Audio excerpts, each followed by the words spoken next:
à Salwa Belkziz. Merci. Je rappelle que vous êtes présidente de la PEBI.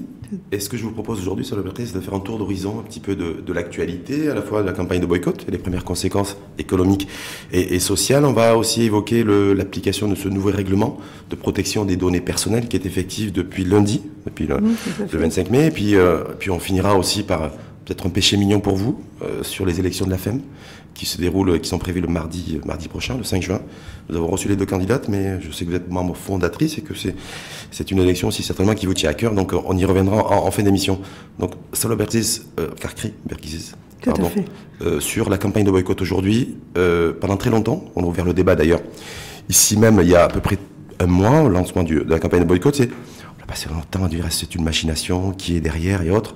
Quand on voit aujourd'hui la sortie du top management de Centrale Danone, les décisions qui ont été prises, c'est de la réduction de 30% de ces achats de lait auprès de petits éleveurs, c'est la non-reconduction d'un certain nombre de contrats de travail intérimaires, on parle entre 800 et 1000 contrats. Est-ce que là on rentre dans une nouvelle phase, une nouvelle ère du boycott?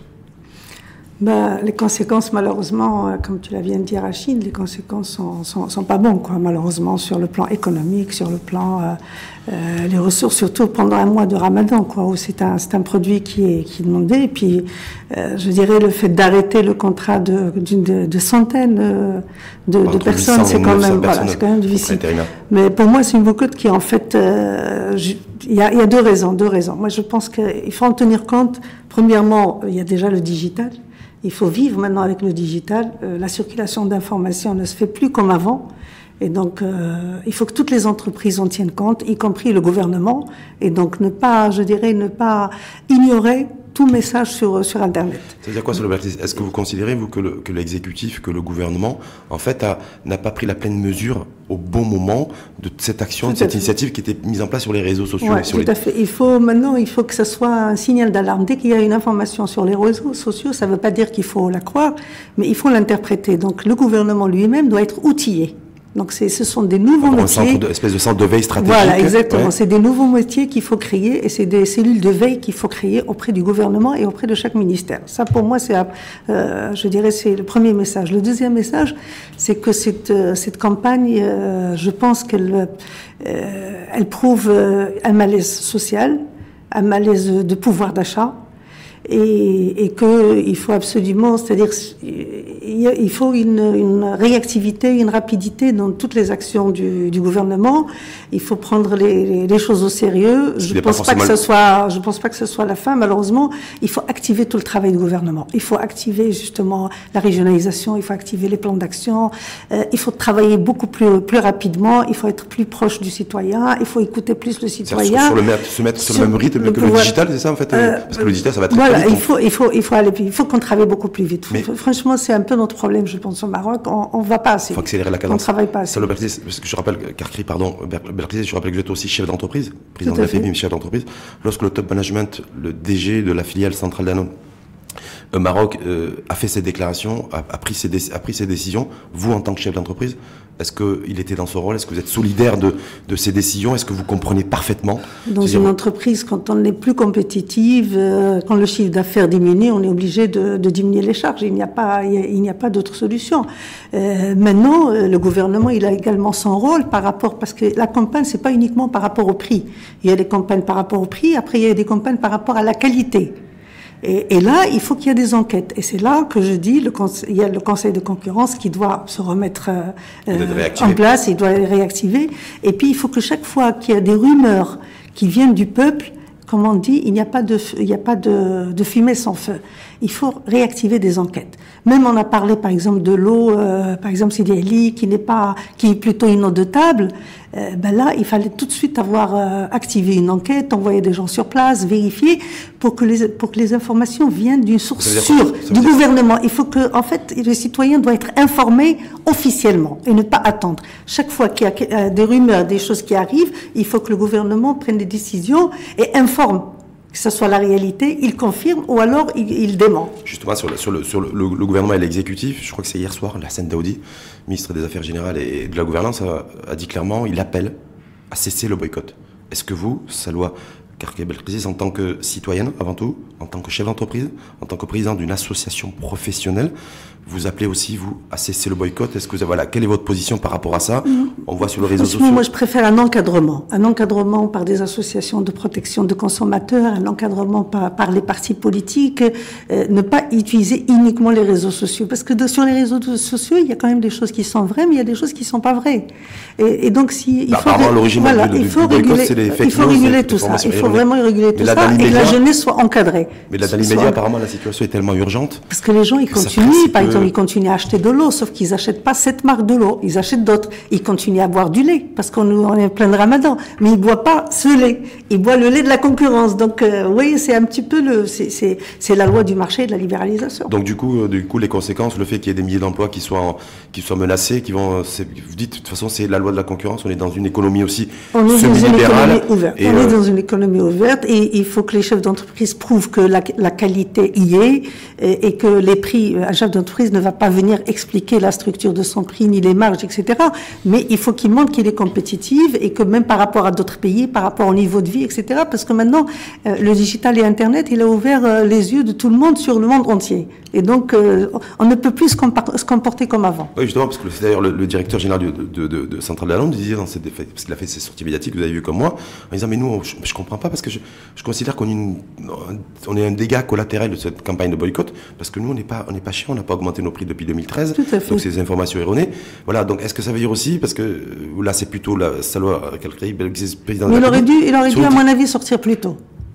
Franchement, le directeur de Centrale, je pense qu'il aurait dû sortir plus tôt, quoi. Il a mis trop de temps. Oui, exactement, on peut expliquer. Avant même d'en arriver à acheter 30% de moins ou à virer 800, il aurait dû sortir plus tôt pour rassurer par rapport à la qualité, par rapport au prix et donner ses arguments. Et lui qui dit, nous on a essayé aussi de lancer une campagne d'ailleurs sur le digital de réconciliation avec les consommateurs nationaux, les consommateurs marocains. Mais c'était fait avant, je pense.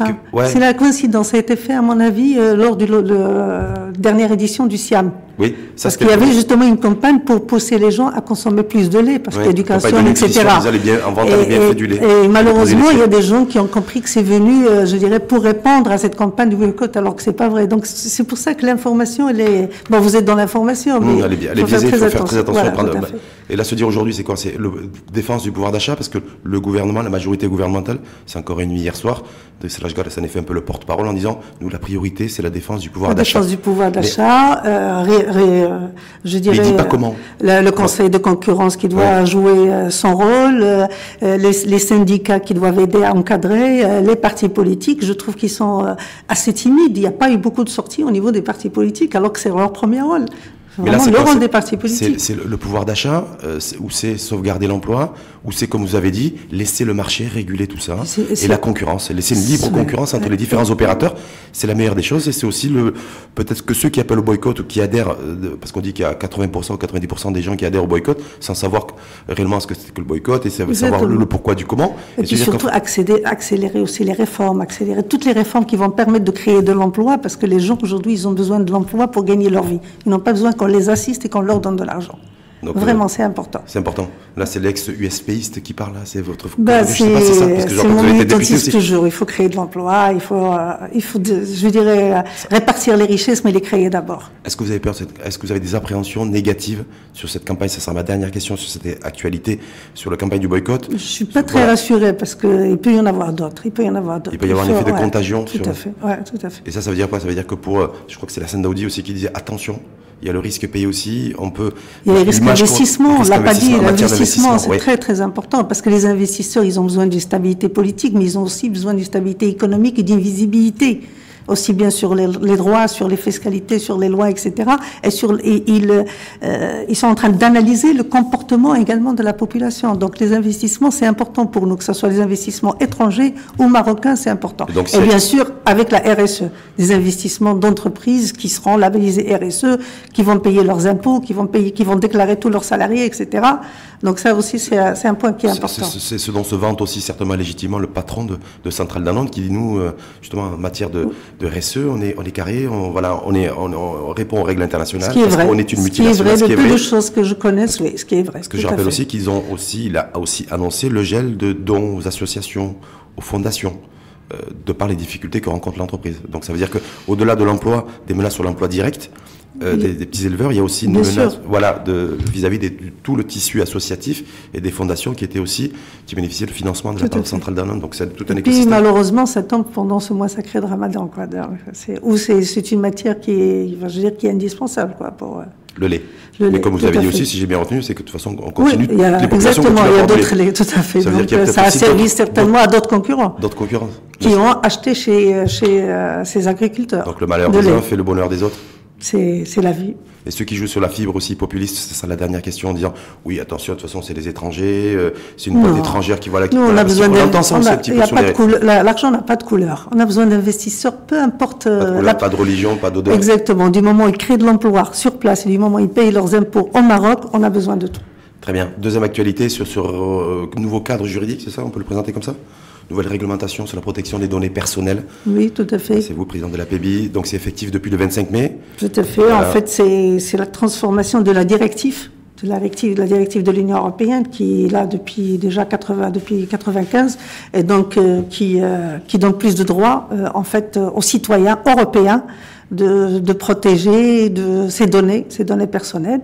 Ce qui est important, c'est que ces données, peu importe qu'ils soient traitées en Europe ou en dehors de l'Europe, la loi, elle s'applique. Donc le Maroc, il est également concerné parce que nous avons justement un tissu d'entreprises qui font de l'offshoring, que ce soit de l'offshoring IT, que ce soit des centres d'appel, et qui traitent les données, voilà, tout à fait, qui traitent les données des citoyens européens. Bon, ceci dit, au Maroc, on est quand même parmi les rares pays en Afrique, parce qu'il faut savoir que sur 54 pays d'Afrique, il n'y en a que 18 qui ont une réglementation et qui ont l'équivalent du CNIL, qui est la CNDP au Maroc, qui a vu le jour en 2009. Et j'étais rapporteur au Parlement de cette loi. D'accord. Avec Chami comme ministre. Et qui vous avez fait un bout de chemin aussi au sein de l'USFP. Tout à fait. Ça, voilà. Mais ça va changer quoi concrètement? Est-ce que c'est pour les particuliers? Est-ce que c'est pour l'entreprise?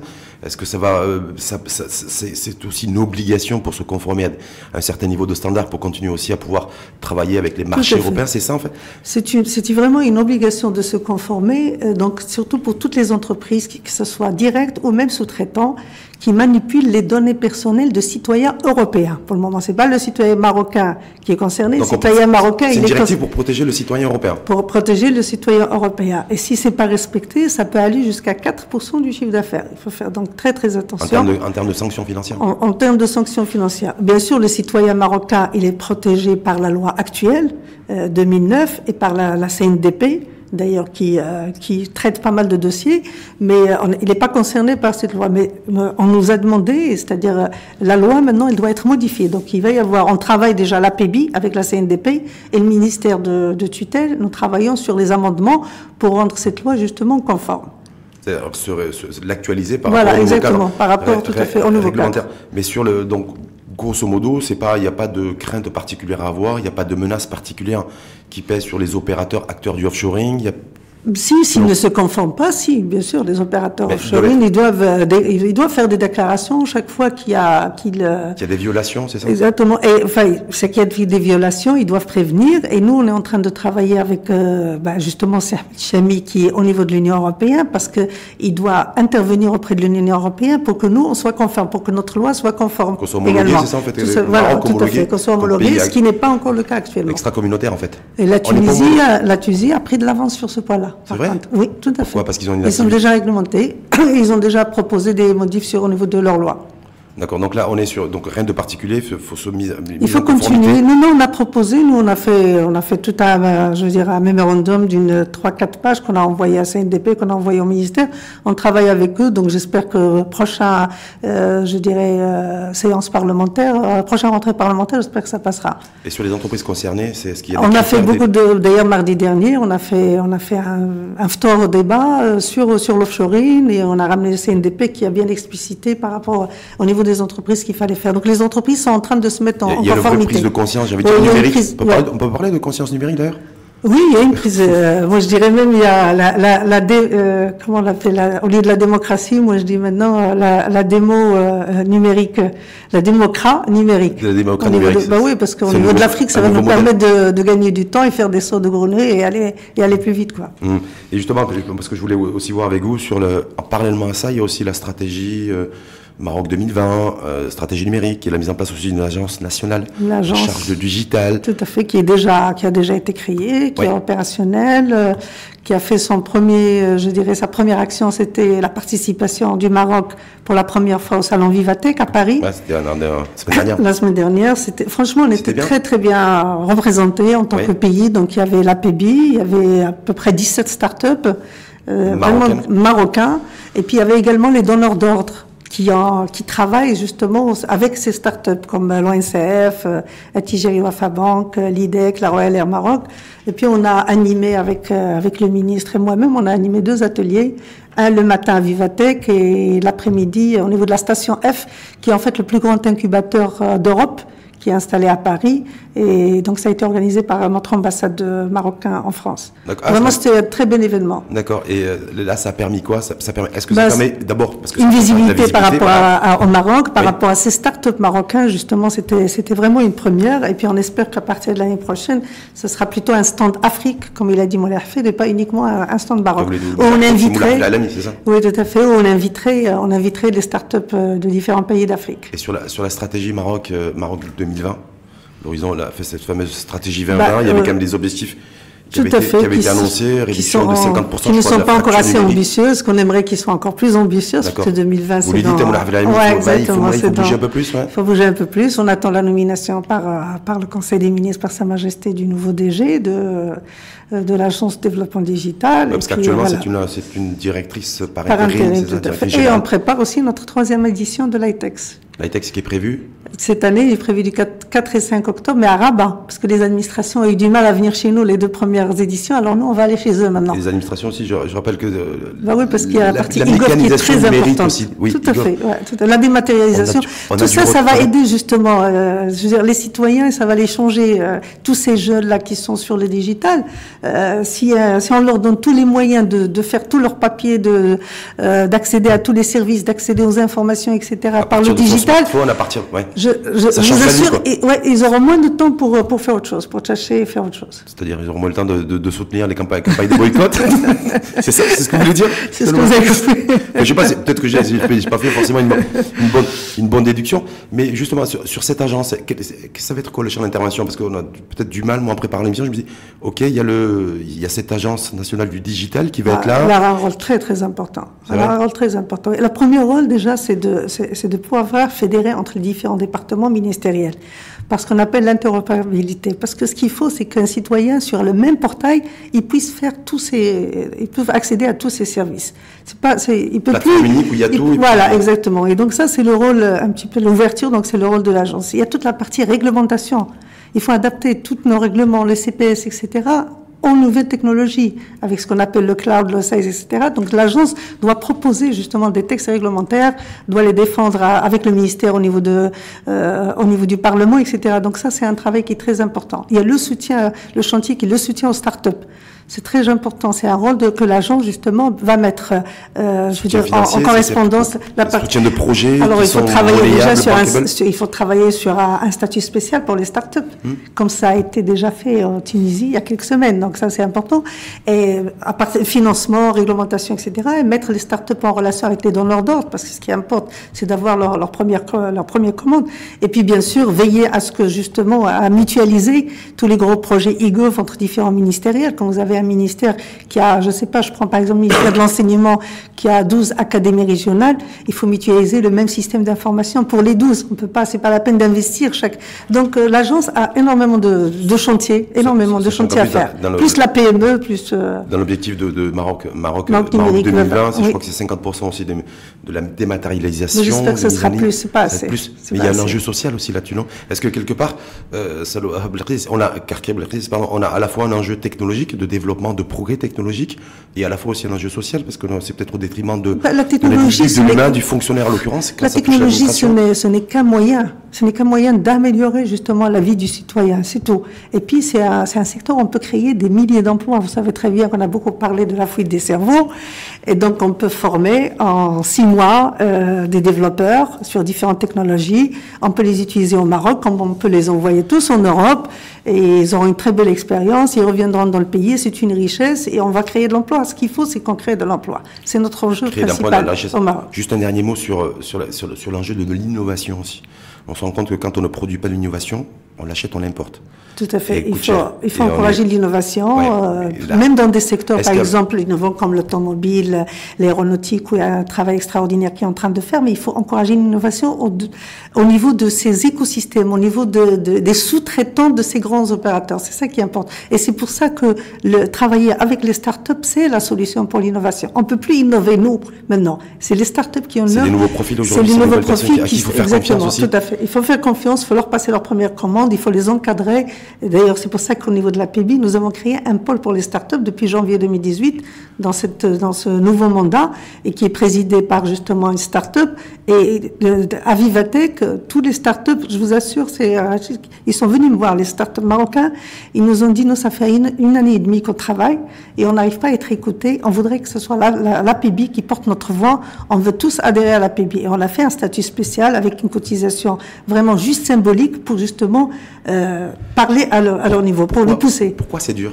Pourquoi c'est dur de faire entendre, de frayer un espace aux startups? Parce que c'est une problématique de logiciel, c'est une problématique de fonctionnement de modèle qui est complètement dépassé. L'être humain, il a toujours peur des choses qu'il ne connaît pas. Donc, réfractaire au changement, si vous voulez dire, dans l'absolu. Donc, ce qu'il faut pour ADEC, c'est qu'il faut qu'ils s'entourent des jeunes pour comprendre ces jeunes. Voilà, c'est ça la solution. Très bien, la solution. Dernier sujet d'actualité, la FEM. Élection mardi prochain. Merci d'abord pour l'intérêt que tu as donné à la FEM. J'ai suivi les deux. C'est très bien. Vraiment, ça m'a. Signature le matin aussi. Ça m'a fait plaisir. Tout ce qui se fait et tout ce qui peut permettre d'aller sur un Maroc qui bouge, un Maroc dynamique. Je pense que c'est la signature le matin, c'est d'accompagner un petit peu tout ça. Donc, on a accompagné la CGM, ces élections aussi. Là aussi, il y avait deux candidats. J'ai suivi. C'était deux candidats hommes. En l'occurrence, Saladin Mezouar et Hakim Rakchi. Puis il fait naturellement, on ne s'est même pas posé la question de suivre et d'accompagner l'élection aussi à la présidence de la FEM. Il y a deux candidates, c'est rare, première fois. C'est pas la première fois. Vous qui avez été président. En 2006. Oui. Alors justement, je voudrais rappeler aux jeunes, parce que le 5 juin, il va y avoir des jeunes de 25 ans qui vont venir voter. J'espère qu'elles seront nombreuses. Ces jeunes-là, ils avaient 7 ans quand j'ai créé la FEM, avec d'autres femmes, bien sûr. Et donc, je voudrais juste rappeler un petit peu. C'était exactement en septembre 2000. Et c'est un projet sur lequel j'avais travaillé un petit peu une année avant. Et c'était une coïncidence. J'avais été en Tunisie, envoyée par la CGM, parce qu'il y avait un séminaire sur les technologies de l'information. Déjà à l'époque. À Tunisie. Et donc, j'étais membre de la CGM, seul membre, je veux dire. J'étais pas dans les bureaux, ni dans le conseil d'administration. Et en Tunisie, en parallèle, il y avait l'association des femmes chefs d'entreprise mondiale qui était présidée par une Tunisienne qui avait une réunion. Et par curiosité, je suis rentrée dans cette réunion sans même être invitée. Et donc, à la fin de la réunion, j'ai beaucoup aimé leur statut, leur manière de faire. Et puis, c'est comme ça que la vérité, j'ai eu l'idée. Je me dis, pourquoi pas au Maroc? On n'a pas d'association de femmes chefs d'entreprise, pourquoi pas? Donc, je travaillais à peu près pendant une année à rassembler les noms de femmes, etc. Et puis, il y avait à l'époque Mme Saïda Al-Amrani, Mme Khadija Sijilmassi, les seules femmes qui étaient membres du conseil d'administration de la CGM. Et donc, je ne pouvais pas créer une association sans justement avoir ces... Et j'ai fait une réunion avec Mme Lamrani que je ne connaissais pas du tout. Et vraiment, elle m'a ouvert sa porte, elle m'a ouvert ses bras. Et je l'ai convaincue. Parce qu'il y avait en fait 3 raisons. Pourquoi est-ce qu'on a créé la FEM? Nous avons créé la FEM pour 2 choses. C'était en 2000, il y avait l'arrivée de Sa Majesté le Roi. Il y avait toutes les réformes justement fiscales et autres économiques. Et ce que je voyais, c'est que les femmes géraient des entreprises mais ne participaient pas au débat économique autour de l'entreprise. C'est-à-dire diriger. Ils dirigeaient, mais vous les voyez jamais débattre sur la fiscalité, sur les droits de douane, etc. dans les débats publics. Les affaires sur tous ces sujets qui sont propres à la... On recevait des délégations, c'était que des femmes et des hommes d'autres pays. Et par rapport au Maroc, il y avait que des hommes. C'était vraiment la première raison. La deuxième raison, c'était comment faire pour justement donner l'exemple à d'autres jeunes filles pour créer leur entreprise en disant attention, on peut être femme, on peut être mariée, avoir des enfants et on peut créer notre entreprise. Donc il fallait donner un exemple. Donc pour travailler sur l'entrepreneuriat féminin. La troisième raison, c'était comment faire en sorte que les femmes accèdent à des postes de responsabilité au niveau des conseils d'administration. Donc, ces 3 raisons, si vous réfléchissez bien, après 18 ans, il y a pas mal de membres, même fondatrices, qui sont sortis de la FEM et qui ont créé d'autres associations avec chacune ses taxes. Non, avec chacune ses taxes différentes. Par exemple, Zahayat a créé l'association des femmes administrateurs. C'était l'un des axes de la FEM. Yaftihia Benis, c'est une bonne chose. Yaftihia Benis qui a créé justement le Women's Forum à Essaouira. On avait avec nous l'ancien Hakim Al-Haïti, l'ancien ministre, qui était également c'est au niveau de la FEM qu'elle a créé son entreprise. Okay, et elle a créé Connectic. Et il y en a une autre qui a créé tout ce qui est mentoring.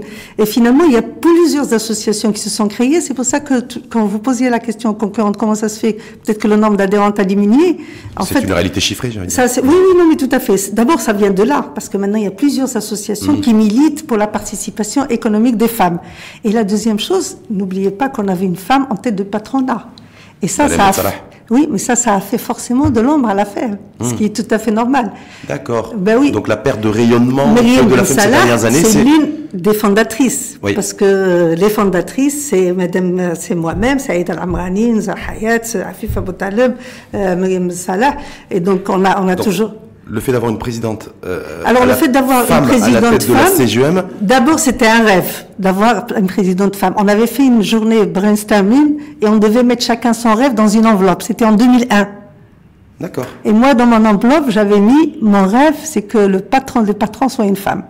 Pas forcément Madame Metsala, mais en tout cas une femme. Une femme, je vous assure, c'était en 2001. Elle était présente avec nous d'ailleurs, Madame Myriam. Donc le fait qu'elle soit patronne des patrons, pour nous c'est une fierté, c'est déjà un acquis, mais elle a commencé à gérer en fait les dossiers de l'entrepreneuriat féminin au sein de la CGM.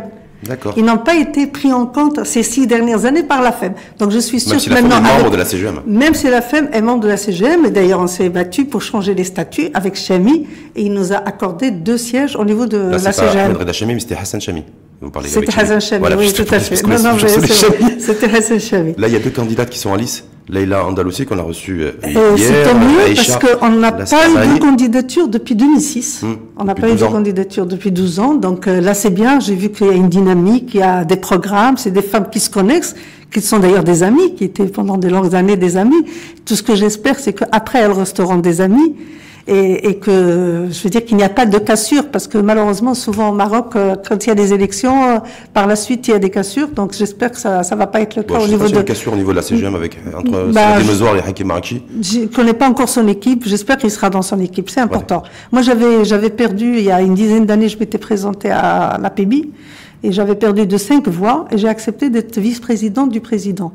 Donc là, ce qui est très rare. Donc en très fait, rare. Là, donc vous souhaiteriez quelque part que celle qui... Moi, je souhaiterais que celle qui perd intègre le bureau de la nouvelle présidente. Vraiment, ça serait très bien parce qu'ils ont des programmes qui sont complémentaires, c'est des personnalités qui sont complémentaires et je pense que ça sera bien pour la FEM. Et vous avez une préférence? En tant que présidente d'honneur, je dirais, je peux pas déclarer. J'ai le droit de réserve parce que vous êtes. J'ai le droit de réserve. En tant que présidente d'honneur. J'ai le droit de réserve. Néanmoins, j'ai quand même témoigné. J'ai fait des vidéos pour les deux et j'ai mis en avant les qualités de. Pour les deux, ça veut dire que c'est balle au centre. Ça veut dire que. J'ai mis. Je ne prends pas de risque. Hein. J'ai mis en. Vous êtes toutes les deux. Je vous soutiens toutes les deux. Vous savez, c'est comme un bébé. C'est votre bébé. Même si vous le mariez, il reste votre bébé. Donc la femme restera toujours mon bébé. Et donc tout ce que je lui souhaite, c'est lui souhaiter du bien. Bien sûr, je donne mon avis parce qu'il y a beaucoup de femmes qui me téléphonent en ce moment, mais vraiment 2-3 par jour, pratiquement. C'est vrai? Oui, je vous assure, des anciennes, des nouvelles. Ils ont suivi le débat aussi sur. Ils ont suivi le débat, ils m'appellent, ils me disent expliquez-nous cette histoire de binôme, expliquez-nous les statuts, comment ça se passe, et puis dites-nous votre avis.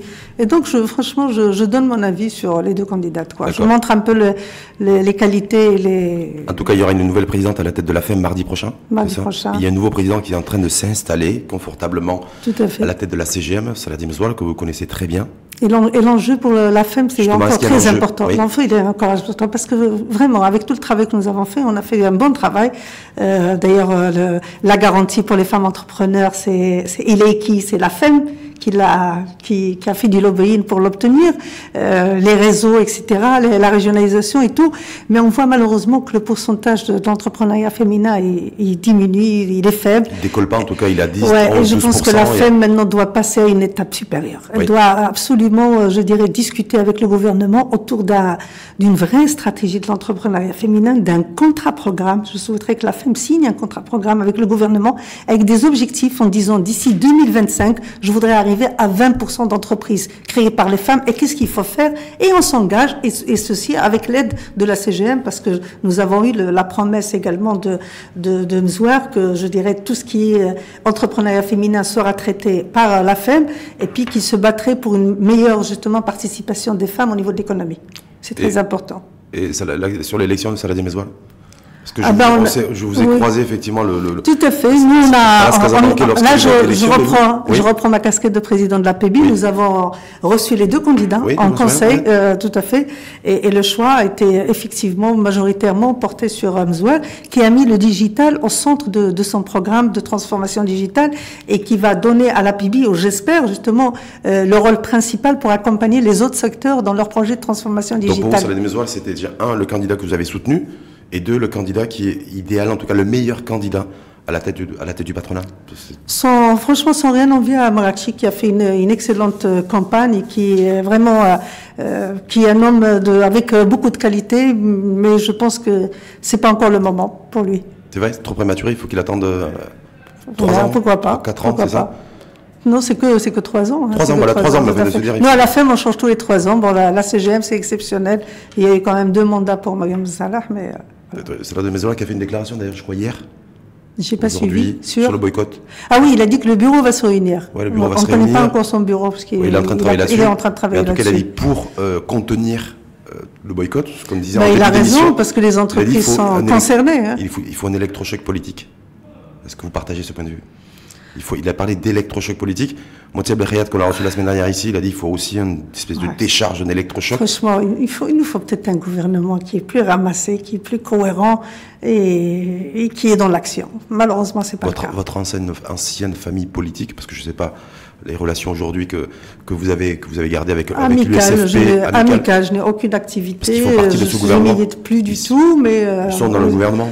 D'ailleurs, c'est mon cousin qui est le président du groupe parlementaire.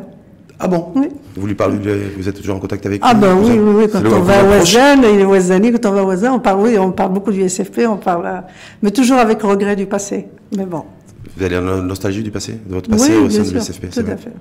En tout cas, Saloua Karkelberg Ziz, merci beaucoup à vous. Merci à toi, Rachid. Parce on a balayé, je pense, tout ce qui fait l'actualité, tout ce qui a fait l'actualité de la semaine. Donc, je vous remercie beaucoup et je vous souhaite une bonne journée. Superbe émission, félicitations. Merci à vous.